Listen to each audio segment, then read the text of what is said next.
Hello and welcome. The ecstasy of reading original texts, especially poetry, is not alien to students of English literature.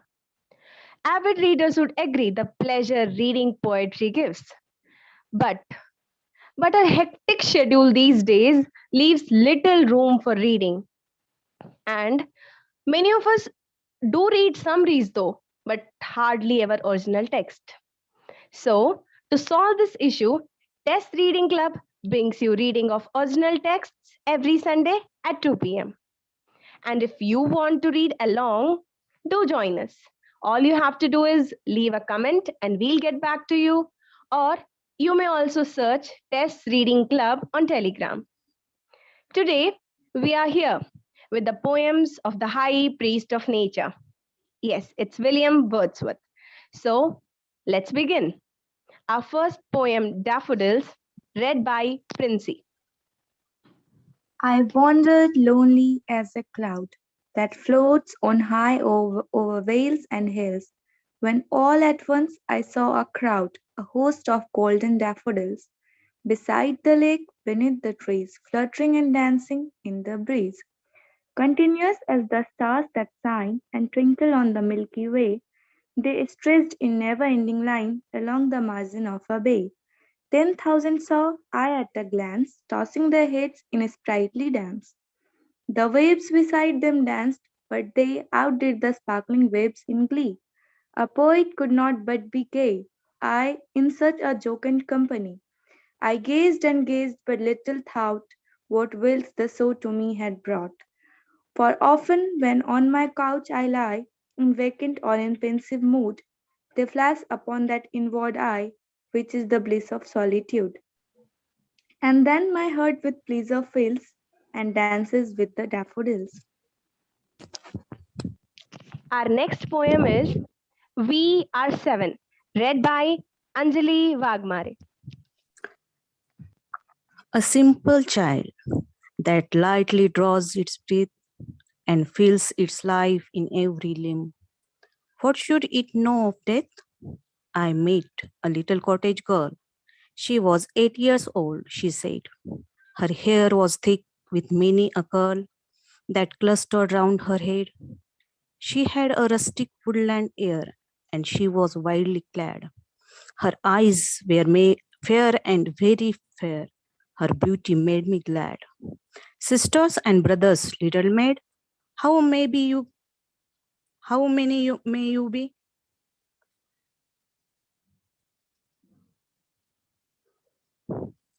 How many? 7 in all, she said, and wondering looked at me. And where are they? I pray you tell. She answered, 7 are we, and 2 of us at convent dwell, and 2 are gone to sea. 2 of us in the churchyard lie, my sister and my brother, and in the churchyard cottage I dwell near them with my mother.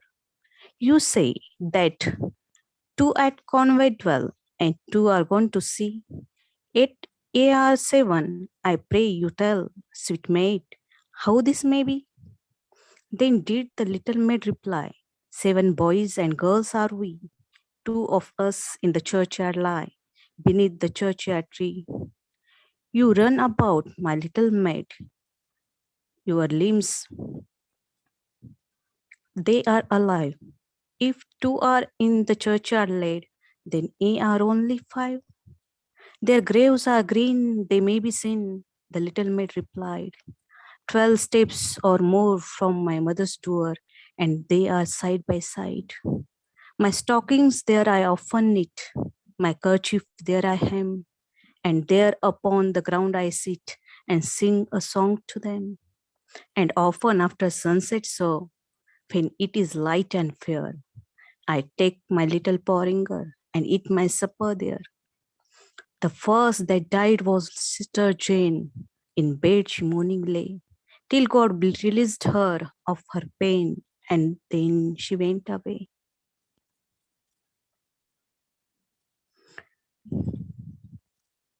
So, in the churchyard she was laid, and when the grass was dry, Together round her grace we played, my brother John and I.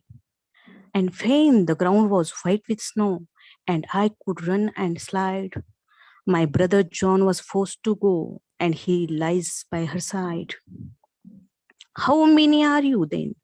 Said I. If the two are in heaven? Quick was the little maid's reply. Oh, master, we are 7. But they are dead, those two are dead, their spirits are in heaven. 'Twas throwing words away, for still the little maid would have her will, and say, Nay, we are 7. Lucy Gray, read by S. Ritumidhavi. Oft I had heard of Lucy Gray, and when I crossed the wild, I chanced to see at break of day the solitary child. No mate, no comrade Lucy knew, she dwelt on a wide moor, the sweetest thing that ever grew beside a human door. You yet may spy the fawn at play, the hare upon the green, but the sweet face of Lucy Gray will never more be seen. Tonight will be a stormy night. You to the town must go and take a lantern, child, to light your mother through the snow. That, father, I will gladly do. It's scarcely afternoon. The minister's clock has just struck 2, and yonder is the moon. At this, the father raised his hook and snapped a faggot band. He plied his work, and Lucy took the lantern in her hand. Not blither is the mountain row, with many a wanton stroke. Her feet disperse the powdery snow that rises up like smoke. The storm came on before its time. She wandered up and down, and many a hill did Lucy climb, but never reached the town. The wretched parents all that night went shouting far and wide, but there was neither sound nor sight to serve them for a guide. At daybreak on a hill they stood that overlooked the moor, and thence they saw the bridge of wood a furlong from their door. They wept and turning homewards cried, In heaven we all shall meet, when in the snow the mother spied the print of Lucy's feet. Then downward from the steep hill's edge, they tracked the footmark small, and through the broken hawthorn hedge, and by the long stone wall. And then an open field they crossed, the marks were still the same. They tracked them on, nor ever lost, and to the bridge they came. They followed from the snowy bank those footmarks one by one into the middle of the plank, and further there were none. Yet some maintain that to this day she is a living child, that you may see sweet Lucy Gray upon the lonesome wild. Over rough and smooth she trips along and never looks behind, and sings a solitary song that whistles in the wind. The Solitary Reaper, read by Khalid. Behold her single in the field, yon solitary highland lass, reaping and singing by herself, stop here or gently pass. Alone she cuts and binds the grain, and sings a melancholy strain. Oh, listen, for the vale profound is overflowing with the sound. No nightingale did ever chaunt more welcoming notes to the weary bands of travels in some shady haunt among Arabian saints. A voice so thrilling never was heard in spring time from the cuckoo bird, breaking the silence of the seas among the farthest Hebrides. Will no one tell me what shall she sings? Perhaps the plenty numbers flow for old, unhappy, far off things and battles long ago. Or is it some more humble lay, familiar matter of today, some natural sorrow, loss, or pain that has been and may be again? Whatever the theme the maiden sang, as if her song could have no ending, I saw her singing at her work, and o'er the sickle blending.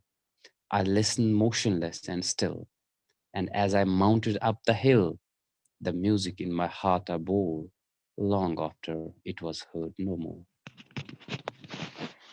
Tintern Abbey, read by Sabita Sinha. 5 years have passed, 5 summers, with the length of 5 long winters, and again I hear these waters rolling from their mountain springs with a soft inland murmur. I once again do I behold these steep and lofty cliffs that on a wild secluded scene impress thoughts of more deep seclusion and connect the landscape with the quiet of the sky. The day is come when I again repose here under this dark sycamore and view these plots of cottage ground, these orchard tufts, which at this season, with their unripe fruits, are clad in one green hue and lose themselves mid groves and copses. Once again, I see these hedgerows hardly hedge rows, little lines of sportive wood run wild. These pastoral farms, green to the very door, and wreaths of smoke sent up in silence from among the trees, with some uncertain notice, as might seem, of vagrant dwellers in the houseless woods, or of some hermit's cave where by his fire the hermit sits alone. These beauteous forms, through a long absence, have not been to me as is a landscape to a blind man's eye, but oft in lonely rooms and mid the din of towns and cities, I have owed to them, in hours of weariness, sensation sweet, felt in the blood and felt along the heart, and passing even into my purer mind, with tranquil restoration, feelings too of unremembered pleasure, such perhaps as have no slight or trivial influence on that best portion of a good man's life, his little, nameless, unremembered acts of kindness and of love, nor less I trust to them I may have owed another gift of aspect more sublime, that blessed mood in which the burden of the mystery, in which the heavy and the weary weight of all this unintelligible world is lightened, that serene and blessed mood in which the affections gently lead us on until the breath of this corporeal frame and even the motion of our human blood almost suspended, we are laid asleep in body and become a living soul. While with an eye made quiet by the power of harmony and the deep power of joy, we see into the life of things.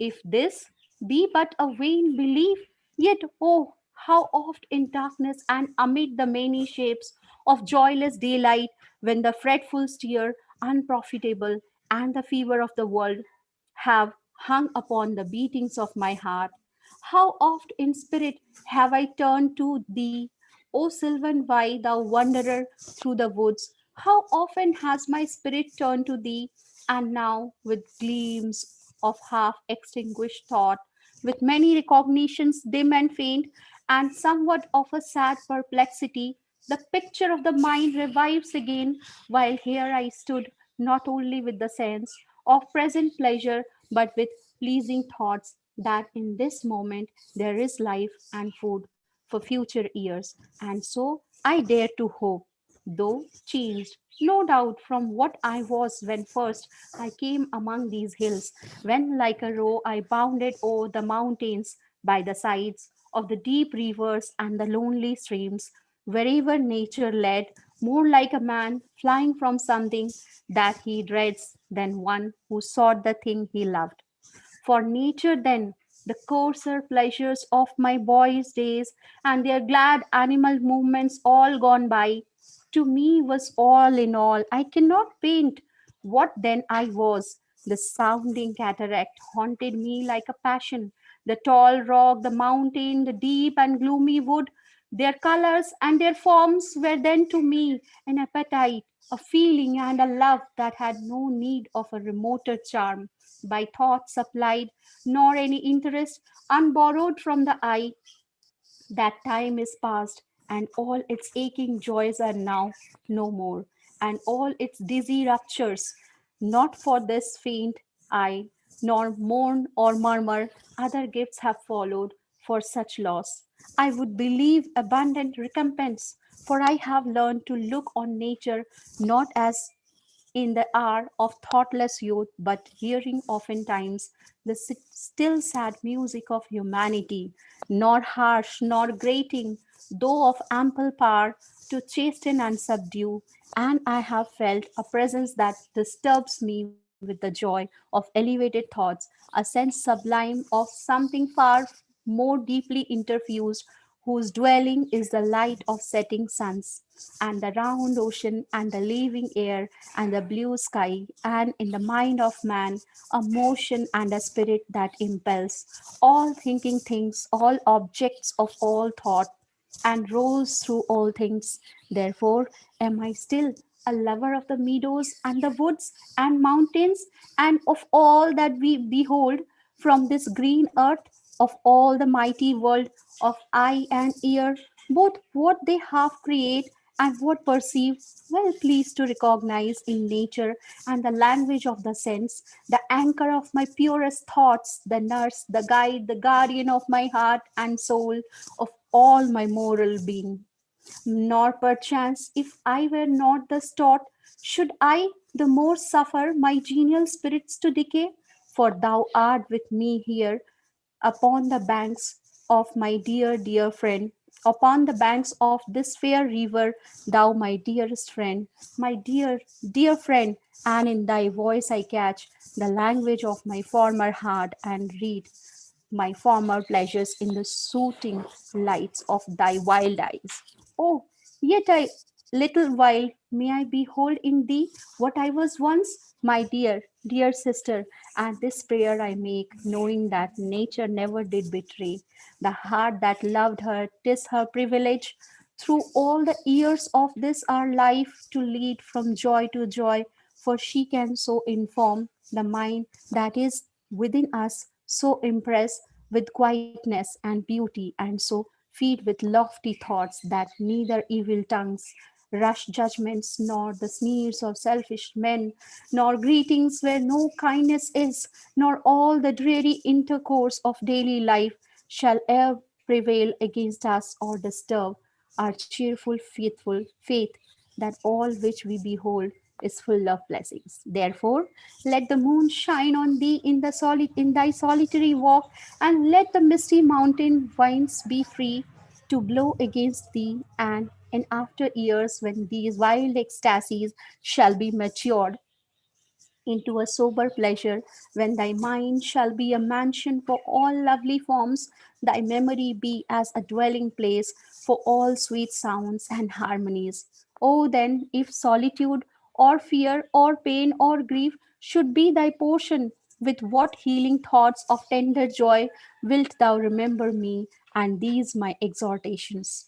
Nor perchance, if I should be where I no more can hear thy voice, nor catch from thy wild eyes these gleams of past existence, wilt thou then forget that on the banks of this delightful stream we stood together, and that I, so long a worshipper of nature, hither came unwearied in that service, rather say with warmer love, oh, with far deeper zeal, of holier love, nor wilt thou then forget that after many wanderings, many years of absence, these steep woods and lofty cliffs and this green pastoral landscape were to me more dear both for themselves and for thy sake. The Tables Turned, read by Shushmita. Up, my friend, and quit your books, or surely you will grow double. Up, my friend, and clear your looks. Why all this toil and trouble? The sun above the mountain's head, a freshening lustre mellow, through all the long green fields has spread, its first sweet evening yellow. Books, 'tis a dull and endless drive. Come, hear the woodland in it. How sweet is music! On my life, there's more wisdom in it. And hark, how bleak the throstle sings! He too is no mean preacher. Come forth into the light of things. Let nature be your teacher. She has a world of ready wealth, our minds and hearts to bless, spontaneous wisdom breathed by health. Truth breathed by cheerfulness. One impulse more vernal wood may teach you more of man, of moral evil and of good, than all the sages can. Sweet is the lore which nature brings, our meddling intellect misshapes the beauteous form of things we murder to dissect. Enough of science and of art, close up those barren leaves, come forth and bring with you a heart that watches and receives. Ode on Intimations of Immortality, read by Chitra.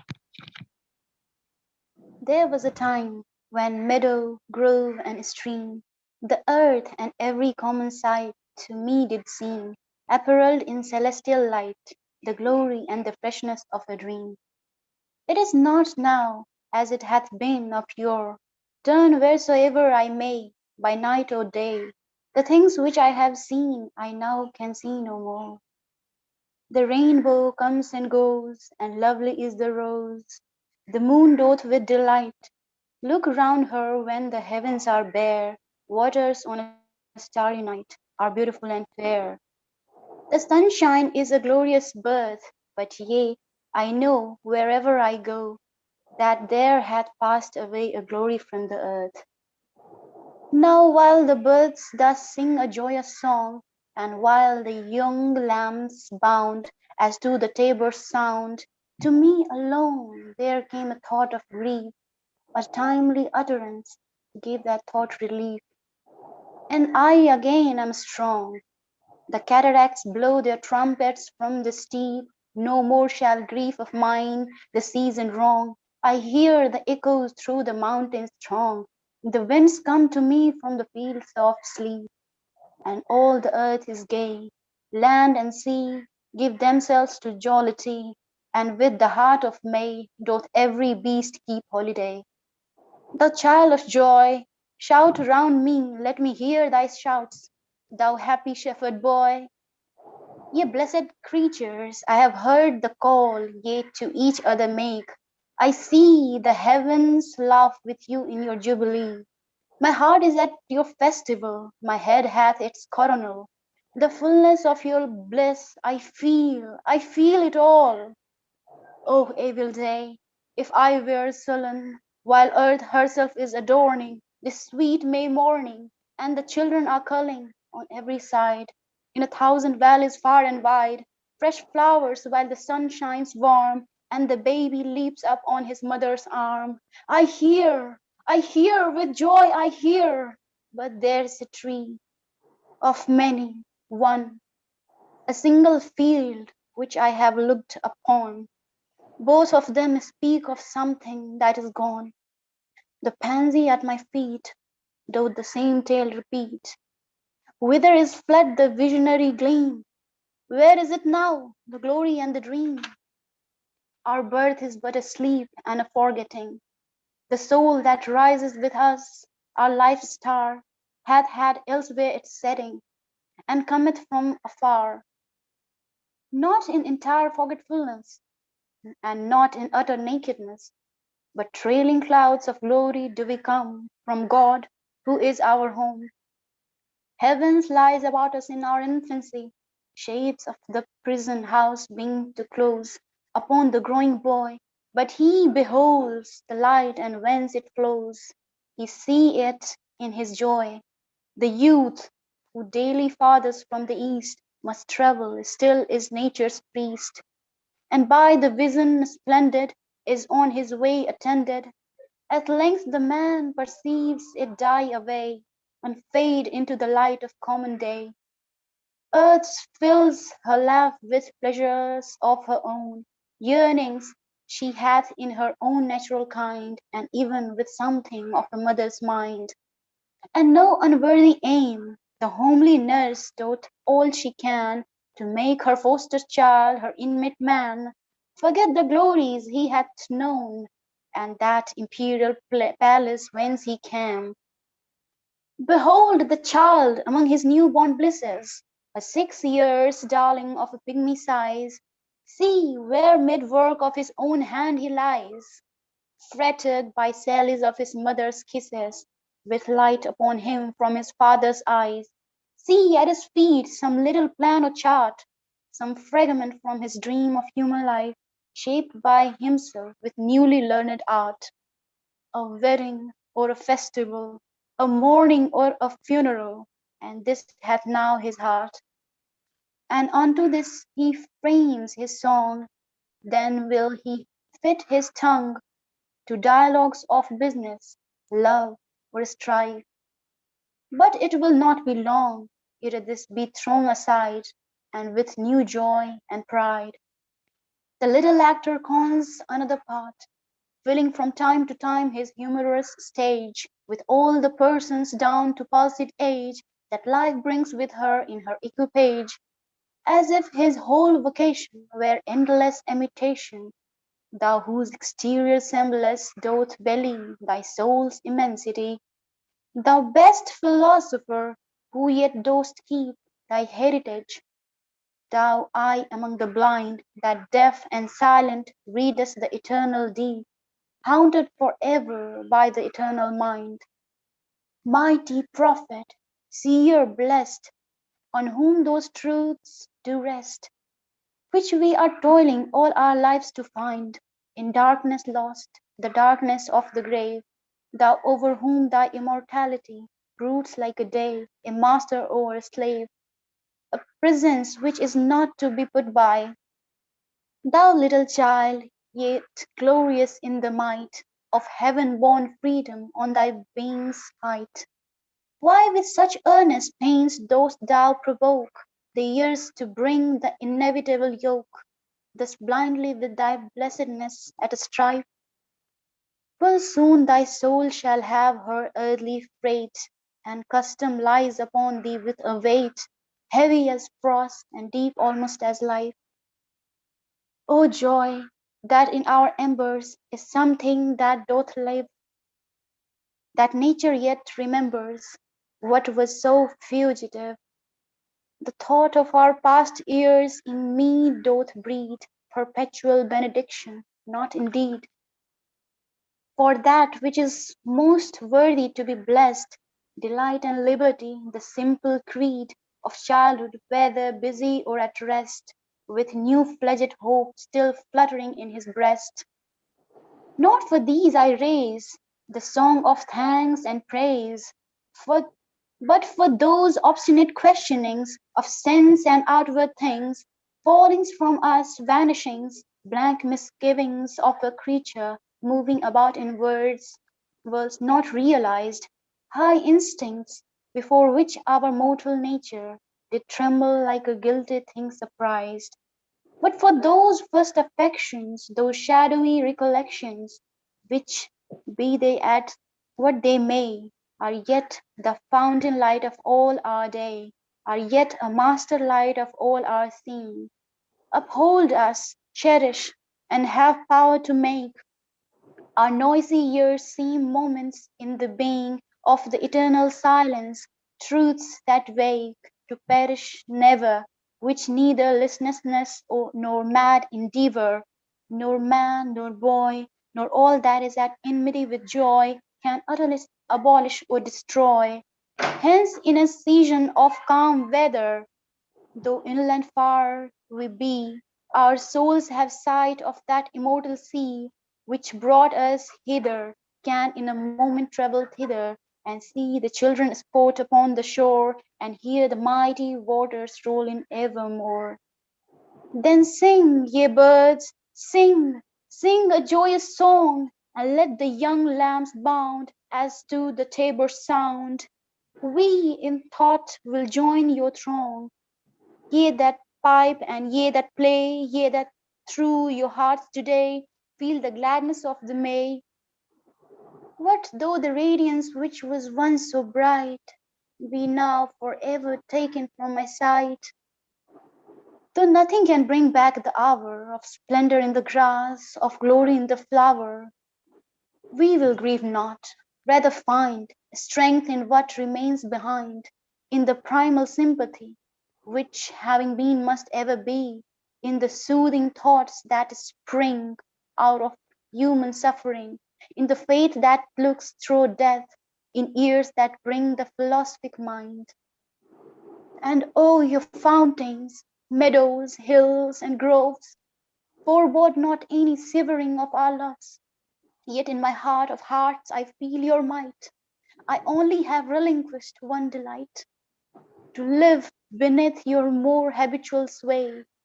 I love the brooks which down their channel fret, even more than when I tripped lightly as they. The innocent brightness of a new-born day is lovely yet. The clouds that gather round the setting sun do take a sober colouring from an eye that hath kept watch over man's mortality. Another race that hath been, and other palms are won. Thanks to the human heart by which we live, thanks to its tenderness, its joys and fears. To me the meanest flower that blows can give thoughts that do often lie too deep for tears. The Rainbow, read by Linto Vinod. My heart leaps up when I behold a rainbow in the sky. So was it when my life began.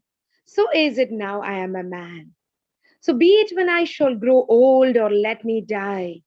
The child is father of the man. I could wish my days to be bound each to each by natural piety. Splendor in the Grass, read by Nibedita. What though the radiance, which was once so bright, be now forever taken from my sight, though nothing can bring back the hour of splendor in the grass, of glory in the past, mm, of the splendor in the grass, the glory in the flower. We will grieve not, rather find strength in what remains behind, in the primal sympathy which having been must be ever be, in the soothing thoughts that spring out of human suffering, in the faith that looks through death, in the years that bring the philosophic mind. What though the radiance which was once so bright? Thank you.